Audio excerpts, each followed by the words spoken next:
Hello friends, तो आज हम बात करने वाले भाई इंपॉर्टेंट रिएक्शन केमिस्ट्री की। रिएक्शन देख सकते हो आप। आपकी रिएक्शन है क्रॉस एल्डोल संघनन। भाई मोस्ट इंपॉर्टेंट रिएक्शन एग्जाम के लिए एग्जाम में पूछी जाती है, ठीक है।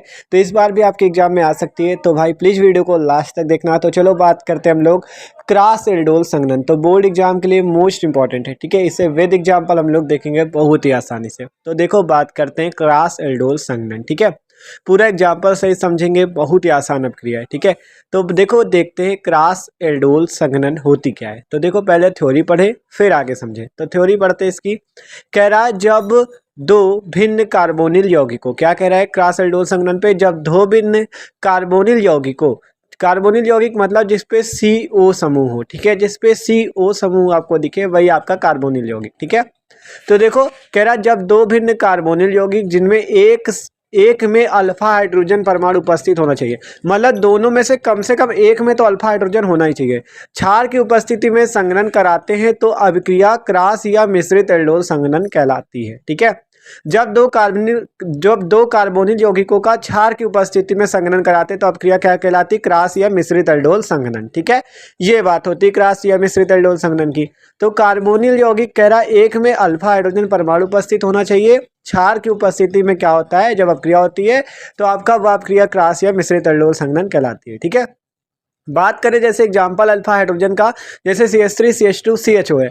अब बात करें इस पे अल्फा हाइड्रोजन कौन सा है, तो ये जो क्रियात्मक समूह जुड़ा है इससे पहले वाला कार्बन जो है वो अल्फा कार्बन कहलाता है, और उससे जुड़ा हुआ हाइड्रोजन आपका अल्फा हाइड्रोजन कहलाता है। और अगर इसके भी पहले वाले की बात करें तो ये बीटा कार्बन, और इससे जुड़ा हुआ हाइड्रोजन बीटा हाइड्रोजन कहलाता है, ठीक है। तो ये बात होती है इसकी।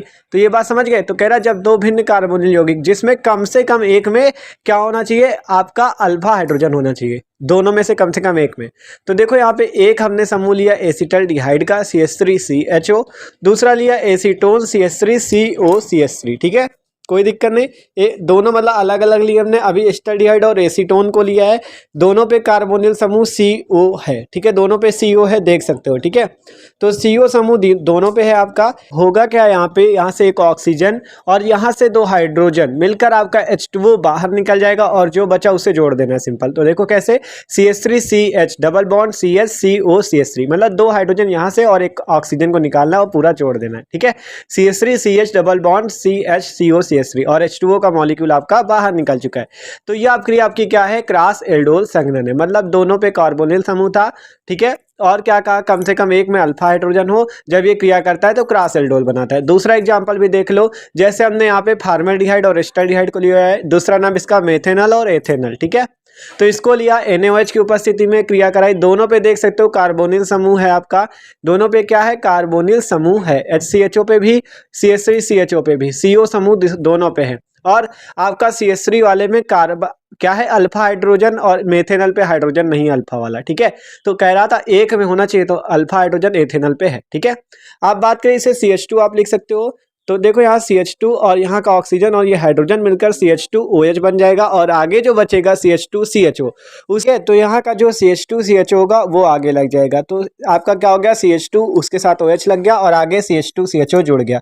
तो इसका नाम क्या होगा, बीटा हाइड्रोक्सी प्रोपेनल। क्या हो जाएगा इसका नाम, बीटा हाइड्रोक्सी प्रोपेनल। तो देख सकते हो मेथेनॉल और एथेनॉल ने क्रिया की और बीटा हाइड्रोक्सी प्रोपेनल बन गया। और यहाँ पे देख भी सकते हो दोनों पे आपका CO कार्बोनिल समूह था। इस पे भी देख सकते हो HCH डबल बॉन्ड O, तो इस पे भी CO समूह है, और CH3CH डबल बॉन्ड O उसमें भी आपका CO समूह है, ठीक है। तो यही है क्रॉस एल्डोल संघनन, जिसपे कह रहा था दोनों कार्बोनिल होने चाहिए। देखो दो भिन्न कार्बोनिल यौगिक जो अलग अलग कार्बोनिल यौगिक हो, और उस पे एक में अल्फा हाइड्रोजन उपस्थित होना चाहिए, क्षार की उपस्थिति में क्रिया करने पर क्रॉस एल्डोल संघनन बनता है, ठीक है। तो भाई वीडियो अच्छा लगा हो तो प्लीज लाइक भी कर दीजिएगा।